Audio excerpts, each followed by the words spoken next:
1월 14일 목요일 새벽예배 본문의 말씀은 누가복음 21장 10절로 28절까지 말씀이 되겠습니다. 누가복음 21장 10절로 28절까지 말씀을 통해서 목요일에 주시는 하나님의 은혜를 함께 나누도록 하겠습니다. 자, 21장 5절부터 28절까지가 감람산 강화, 21장 5절부터 마지막 장까지가 감람산 강화에 대한 말씀이라고 일명 그렇게 부른다고 말씀을 드렸습니다. 그래서 여기서는 예루살렘 성전의 멸망과 재림에 대한 이야기가, 그리고 종말의 때에 대한 이야기가 주로 언급이 됩니다. 그래서 공관복음 마태, 마가, 누가복음에서 이 복음서 24장과 마가복음 13장에서도 일명 종말장이라고 부르는 그곳에서도 동일한 내용이 병행문단으로 나타나고 있습니다. 그래서 오늘 본문인 10절부터 28절까지 말씀에서는 환란의 징조에 대한 이야기, 그리고 예루살렘의 성전의 멸망, 예루살렘 성전의 환란, 그리고 인자의 오심, 예수님의 재림에 대한 이야기가 나타나고 있습니다. 자, 그래서 한 절씩 보시면서 오늘 주시는 말씀의 교훈과 그 메시지를, 뜻을 함께 받도록 하겠습니다. 10절입니다.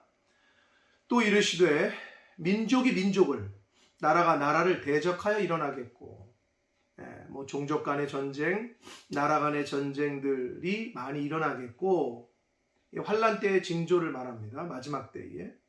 그리고 11절, 곳곳에 큰 지진과 기근과 전염병이 있겠고, 오늘날 특별히 코로나라는 전염병이 전 세계에 퍼져 있는 이때에 정말 이 말씀이 새롭게 다가오는 말씀이 아닐까 싶습니다. 지진, 20세기, 21세기 들어오면서 최근에 가장 많이 그 이전에 20세기 이전에보다 최근에 들어서 가장 많은 지진들이 일어나고 있고, 곳곳에 이상기후와 기근과 재해와 한재와 이런 것들이 계속 일어나고 있는 것을 저희는 뉴스를 통해서 보게 됩니다. 전염병은 당장 지금 저희가 겪고 있고, 이런 것들이 있겠다는 거예요. 그러니까 환란의 징조고, 이런 것들이 이제 시작이라는 거죠. 그러나 끝은 아직 아니다라고 말씀을 하셨어요. 자, 그래서 또 무서운 일과 하늘로부터 큰 징조들이 있을 것이다 라고 말씀합니다. 1월 성신, 천체, 그러니까 자연재해 같은 것들이, 여러 가지 징조들이 일어날 것이다. 12절을 봅니다. 이 모든 일 전에 이런 자연재해나 그 다음에 지진과 기근과 전염병, 이런 전쟁과 이런 것들 전에 내 이름으로 말미암아 너희에게 손을 대어 박해하며, 여기서 내 이름으로 말미암아 그랬습니다. 내 이름으로 말미암아, 그러니까 예수 그리스도를 믿는 것 때문에 라는 의미가 되겠죠. 예수님 이름 때문에 너희에게 손을 대어 박해하며 회당과 옥에 넘겨주며 임금들과 집권자들 앞에 끌러가려니와, 그러니까 예수 그리스도를 믿는 것 때문에, 하나님의 그 말씀을 따르고 순종하는 것 때문에 어려움을 당하고 박해와 환란을 당할 것이다 라고 말합니다. 그리고 이 일이, 그렇게 박해를 당하고 고난을 당하고 환란을 당하는 그런 일이 도리어 너희에게 증거가 될 것이다 라고 말씀하고 있습니다.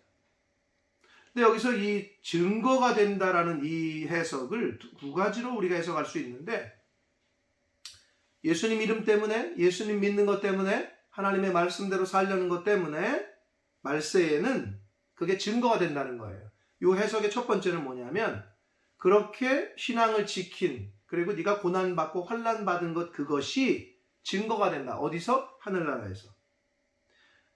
세상에서 고난당한 것이 하늘나라에서 상받을, 면류관 받을 증거가 된다 라고 말씀하는 것으로 해석할 수가 있겠고요. 두 번째 해석은 이렇게 너희들이 예수 그리스도 때문에 예수님의 제자된 삶을 사는 것 때문에 받는 그 고난과 환난이 증거가 되는데 그 의미가 뭐냐? 두 번째의 해석은 복음을 증거할 기회가 생긴다라는 의미로 해석할 수 있습니다.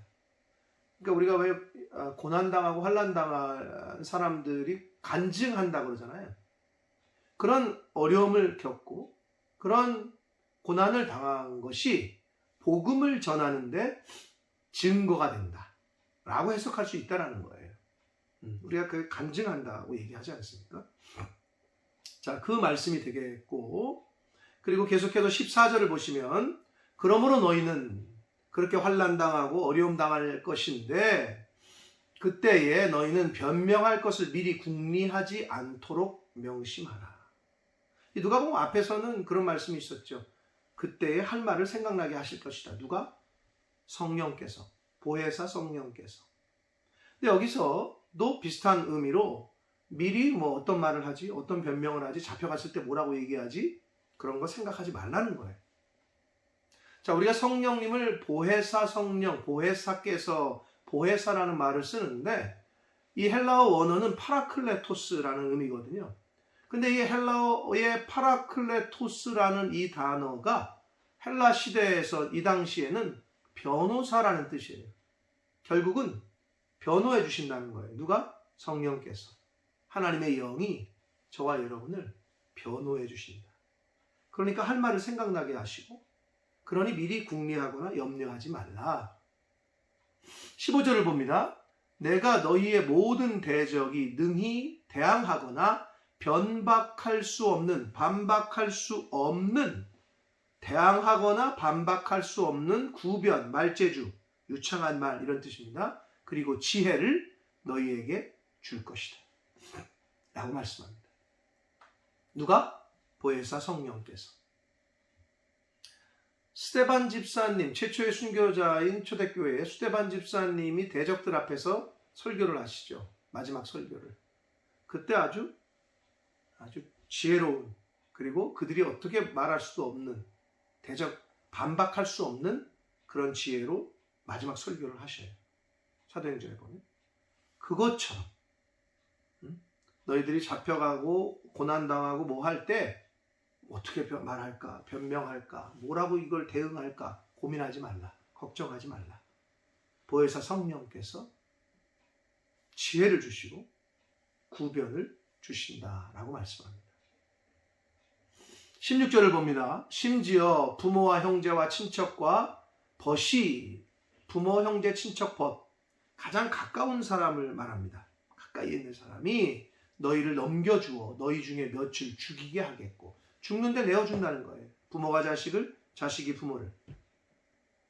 마태복음과 마가복음에 있는 표현대로. 근데 여기서는 어떻게? 부모와 형제와 친척과 볕이 너희를 넘겨준다. 어디에? 죽는 자리에. 말세에는 이런 일이 벌어진다고 하는데 가장 가까운 사람들로부터 배신을 당하는 일이 생기고 심지어 그들로부터 죽임을 당한다. 여러분 어떻습니까? 어떻게 그런 일이 일어나? 라고 생각하시나요? 아니면 그런 일이 일어나는 한복판에 사회에 저희가 살고 있습니까? 여러분 오늘날 뉴스를 보시면 옛날에는 상상하지 못한 일들,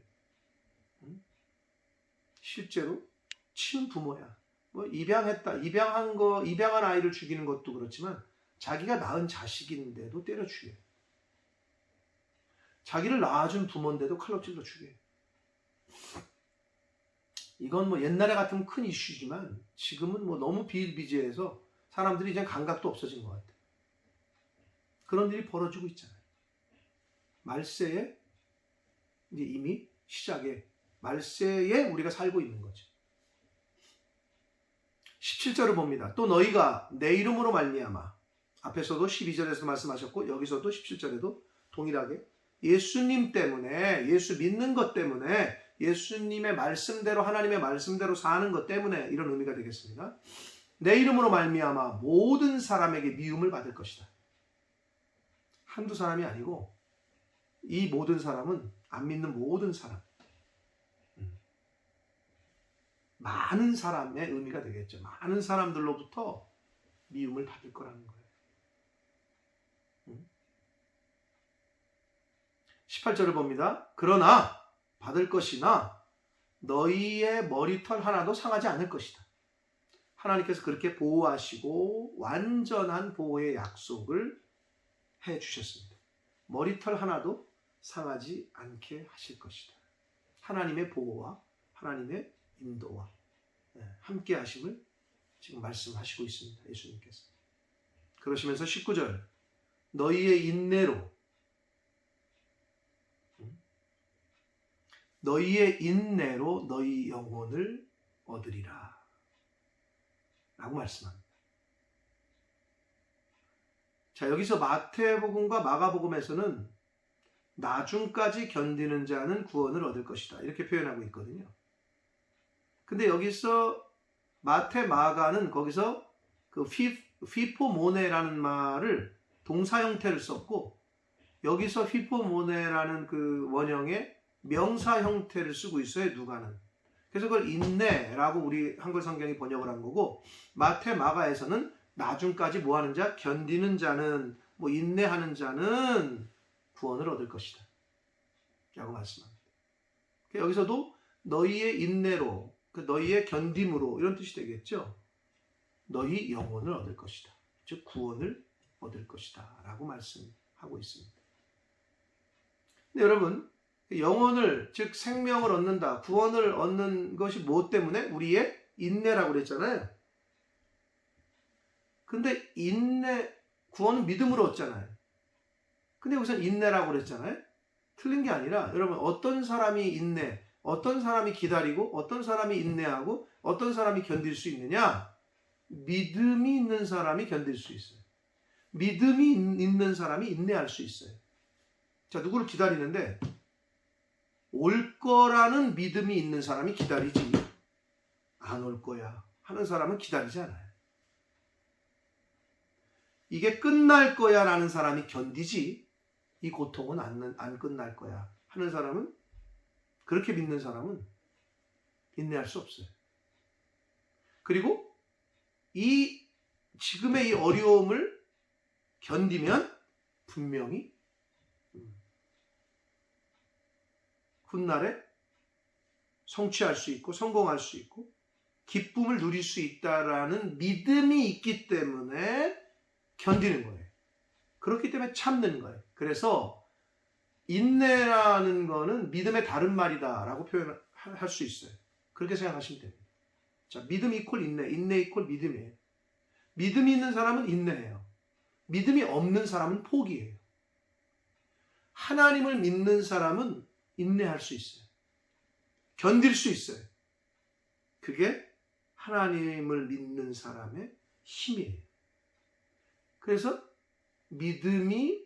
너희의 믿음이 세상을 이긴다라고 말씀하고 있잖아요. 사랑하는 성도 여러분, 하나님을 믿는 그 믿음을 강하게 그리고 크게 하실 수 있는 그렇게 큰 믿음을 소유하실 수 있도록 성장하시고 또 그렇게 기도하시는 저와 여러분 되시길 축복합니다. 자, 20절부터 28절까지 이 단락은 새로운 단락이 시작되는데 여기서는 예루살렘의 그 환난, 예루살렘이 당하는 그 고난에 대한 예언의 말씀 예수님이 하시고 있고 그리고 인자의 오심, 즉 재림하심에 대해서 예수님의 재림하심에 대한 말씀이 나옵니다. 자, 20절을 봅니다. 너희가 예루살렘이 군대들에게 에워싸이는 것을 보거든 그 멸망이 가까운 줄을 알라. 자, 예루살렘은 AD 70년에 완전히 멸망당하거든요. 로마의 디도 장군에 의해서. 근데 그 한 3, 4년 전부터 이미 침략을 해와요. 그래서 멸망당하기 완전히 쑥대밭이 되기 직전의 모습이 뭐였냐면 2, 3년 동안 이 로마 군대가 토성을 쌓아가지고 예루살렘 성벽과 높은 완전히 성을 둘러요. 그래서 들어가지도 못하고 나가지도 못하게. 그래서 굶어 죽게 한단 말이에요. 그게 예언이 됐어요. 그런데 그 말씀 그대로 AD 70년에 로마의 디도 장군과 로마 병사들에 의해서 함락을 당하고 그 당시에 110만 명이 죽임을 당하고 약 그 10만 명 정도가 포로로 끌려서 로마로 끌려갔다라고 역사는 기록하고 있습니다. 그 얘기를 하는 거예요. 예루살렘이 군대들에게 에워싸였어요. 근데 예언하시는 거죠, 예수님이. 그러면 멸망이 가까운 줄을 알아라. 21절 봅니다. 그때에 유대에 있는 자들, 예루살렘에 있는 너희들은 산으로 도망하라. 성내에 있는 자들은 나가라. 촌에 있는 자들은 성으로 들어가지 말라. 자, 여러분, 옛날에 그 전쟁이 나면 튼튼한 성벽이 있는 성 안으로 들어가야 살 수 있었어요. 그게 노말한 그 전쟁 때의 상황이에요. 벌판에 있으면 그냥 죽는 거죠. 피할 데가 없으니까. 근데 예수님은 지금 뭐라고 그러시냐? 산으로 도망하라. 성 안으로 들어가지 말라. 바깥에 있는 사람은 그리로 가지 말라. 성 안에 있는 사람은 나가라. 예루살렘 성 안에 있지 말라는 거예요. 왜 그랬냐? 실제로 로마 군대가 2, 3년을 성을 둘러싸가지고 포위해서 굶어 죽인다니까요. 그래서 자동으로 문을 열도록. 그래서 들어가서 그냥 쑥대밭을 만들었다. 도륙을 했어요. 예수님은 그걸 아시고 예언을 하셨고, 실제로 그 몇십 년 후에 그 예수님의 말씀대로 그렇게 상황이 되니, 그거 예수님의 말씀을 기억했던 사람들은 데가볼리 지방에 있는 벨라라는 계곡으로 피신을 했다 그래요. 유대 역사의 기록에 의하면. 그래서 실제로 그리로 피신한 사람들은 목숨을 유지하고 살았어요. 그러나 예루살렘 안으로, 성 안으로 들어가거나 거기에 피신해 있던 모든 사람들은 다 죽거나 포로로 잡혀서 끌려갔다라고 유대 역사는 기록하고 있습니다. 자, 그 말씀에 대한 말씀 미리 예언하신 거예요. 그래서 22절, 이 날들은 기록된 모든 것을 이루는 징벌의 날이니라 라고 말씀합니다. 즉, 이 날들, 그렇게 함락당하는 날들은, 이것에 대한 그 예언의 말은 기록된 모든 것, 즉 이스라엘을 심판하시겠다고 하신 하나님의 말씀을 이루는 그런 징벌의 날, 징계의 날이라는 거예요. 그 예수님을 거부한, 받아들이지 않은 그 유대, 그들에 대한 하나님의 징계가 임하는 날이라는 거예요. 그날은. 그래서 23절을 봅니다. 그날에는, 예루살렘이 함락당하는 날에는, 그 즈음에는 이런 뜻입니다. 아이벤 자들과 젖먹이는 자들에게 화가 있을 것이다. 그렇겠죠. 임산부가 어딜 도망갑니까? 그리고 임산부는 어떻게 도망치지도 못하거니와 전쟁 때 제일 불쌍한 사람들이죠. 그리고 젖먹이, 아이들 싹 죽였다니까요. 로마 군대가. 얼마나 비참합니까? 그러면서 이는 땅의 큰 환난과 이 백성에게 진노가 있겠다. 땅의 큰 환난, 이 땅은 유대 땅이고 이 백성에게 진노가 있을 것이다. 그건 유대인들, 이스라엘 사람들을 말해요. 하나님의 진노가 그렇게 그곳에 임한다는 거예요. 24절을 봅니다. 그들이 칼날에 죽임을 당하며 모든 이방에 사로잡혀 가겠고, 앞에서도 말씀드렸어요. 역사는 어떻게 기록하고 있냐? 이 당시 로마에 의해서 죽은 유대인들이 110만 명에 가깝고 약 10만 명 정도는 포로로 끌려갔다라고 기록하고 있습니다. 예루살렘은 이방인의 때가 차기까지 이방인들에게 밟힐 것이다 라고 기록합니다. 자, 이방인의 때가 차기까지, 이 말이 무슨 말이냐? 자, 예루살렘, 즉 유대인들은 하나님에게 선택받았던 백성들이었어요. 그러나 그들이 예수 그리스도를 거부했어요. 그래서 하나님의 징계가 임했어요. 그래서 예수님을 통한 구원의, 하나님의 구원의 은혜가 예루살렘에서 이방으로 넘어가요. 결국은 그 이방인들에게 복음이 전파되기까지라는 의미인데, 이방인의 때가 찬다는 의미는 예루살렘이 멸망당하고부터 예수 그리스도의 재림하실 때까지의 기간을 말해요. 이방인의 때가 찬다는 의미는 전 세계 다른 나라에 복음이 전파되는 것. 그게 예루살렘 멸망부터 예수님의 재림 때까지가 그 기간을 말해요. 결국은 예루살렘이 회복되는 것이 예수님의 재림하실 때까지인데, 예루살렘이 회복되어져 가는 것은 세상 종말의 임박한 징조와도 같아요. 그러면 여러분, 역사 속에서 예루살렘이 멸망당했다가 다시 이스라엘이 이제 주권을 찾은 게 불과 얼마 안 돼요. 최근이에요. 근데 완전한 회복은 안 됐어요. 왜 그러느냐? 예루살렘에 하나님이 허락하셨던 그 땅이 완전한 회복이 안 됐고, 예루살렘 성에 있는 황금돔 그 사원만 봐도 예루살렘 성전, 그건 지금 어떻게 반은 이슬람이, 반은 예루살렘이, 이스라엘이, 그러니까 완전한 회복이 안 된 걸 상징적으로 보여주고 있단 말이에요. 그런데 어떻게? 그 완전히 멸망당했을 때보다는 점점 회복을 하고는 있어요. 그러면 예루살렘의 회복은 뭘 상징한다고요? 임박한 그 종말, 세상 종말에 이제 가까워오고 있다는 걸 보여주고 있다는 거예요. 그게 이방인의 때가 차기까지라는 의미가 되겠습니다. 그럼 완전히 회복하면 어떻게 되느냐? 예수님이 재림하신다는 거죠. 그때. 그래서 그 전까지는 이방 땅에게 밟힐 것이다. 25절을 봅니다.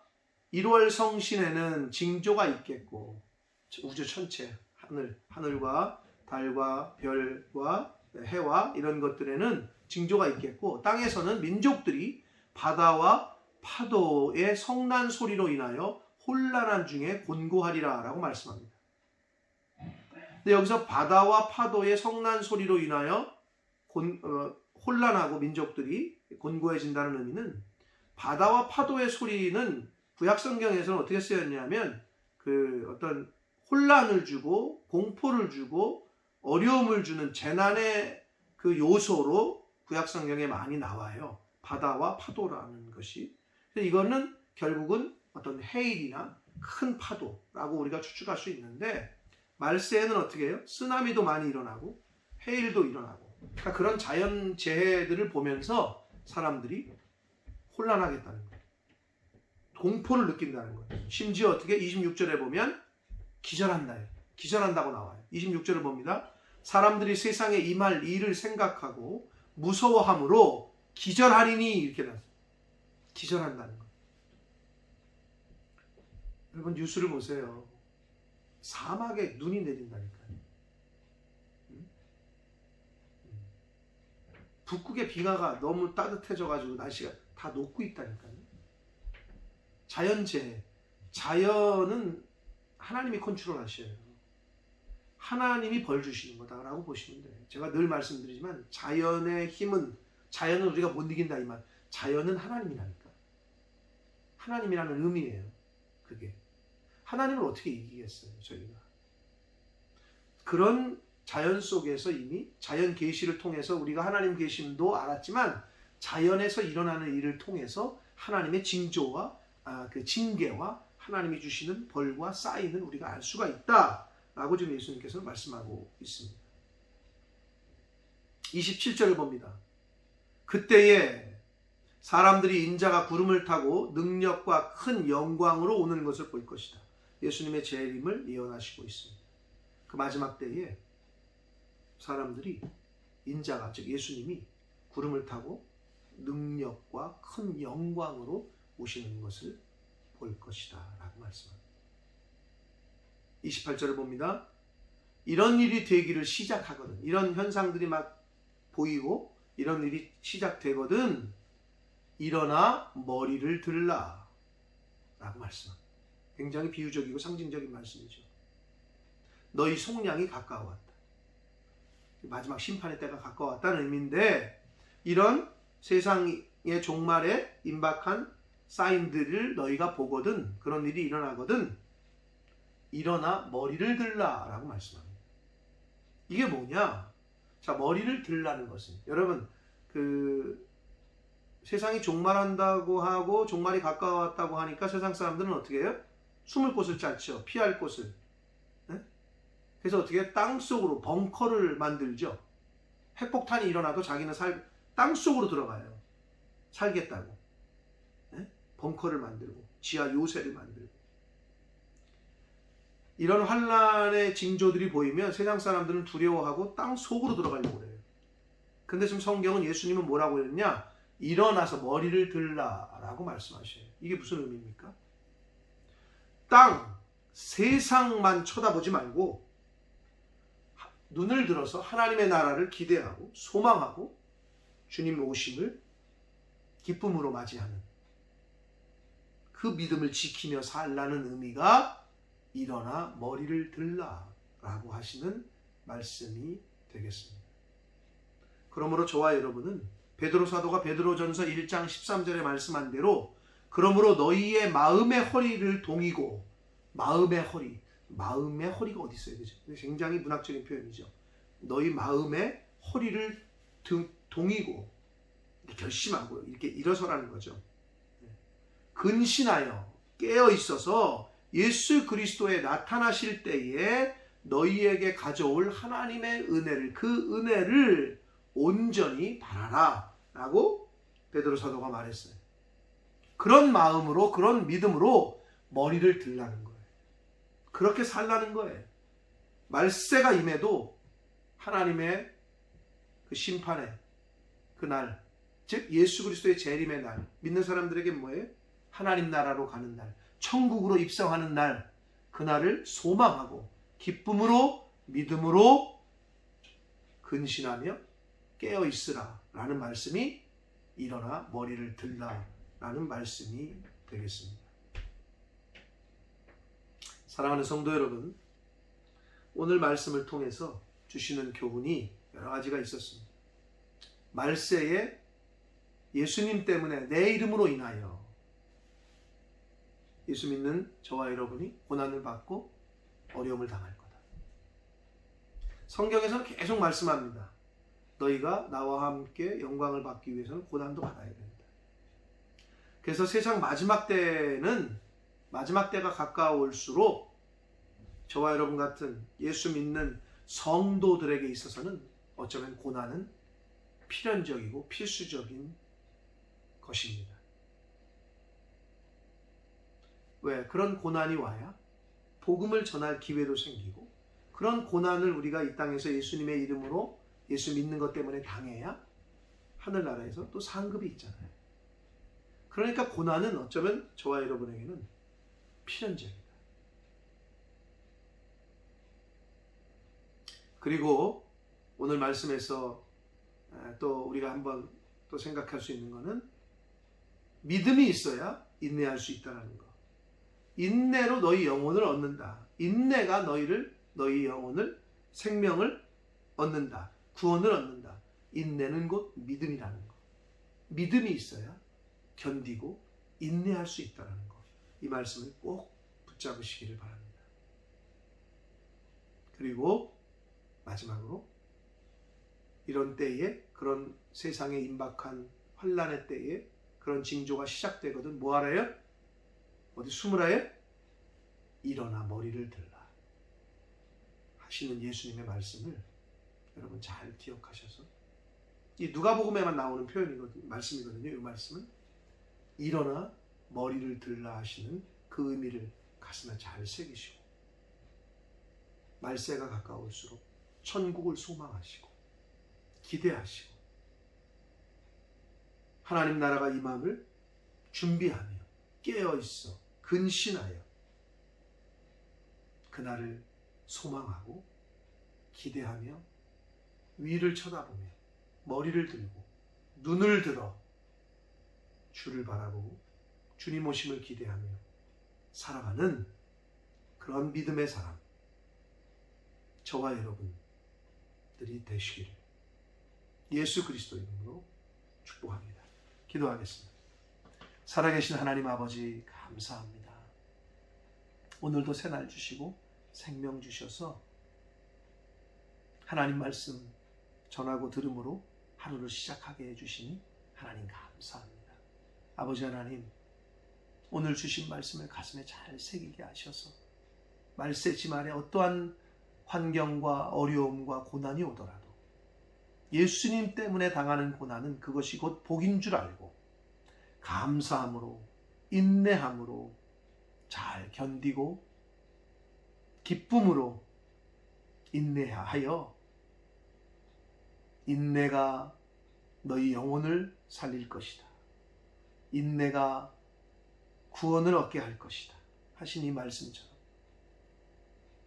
하나님에 대한 그 믿음과 예수 그리스도에 대한 믿음을 확실하게 굳건하게 흔들리지 않게 하셔서 그 믿음으로 고난이 와도 어려움이 와도 인내하고 견디는 하나님의 자녀된 저희들 모두가 되게 하여 주옵소서. 나아가 말세지말이라고 하는 이때에 땅을 쳐다보고 세상을 쳐다보는 것이 아니라 눈을 들어 일어나 머리를 들라 하시는 예수님의 그 말씀을 기억하여 머리를 들어 하나님 나라를 소망하고 눈을 들어 다시 오실 예수 그리스도를 기대하며 소망 가운데 그렇게 믿음으로 주신 시간, 생명을 이 세상을 살아가는 하나님의 자녀된 저희들 모두가 되게 하여 주옵소서. 예수 그리스도 이름으로 축복하며 기도 올리옵나이다. 아멘.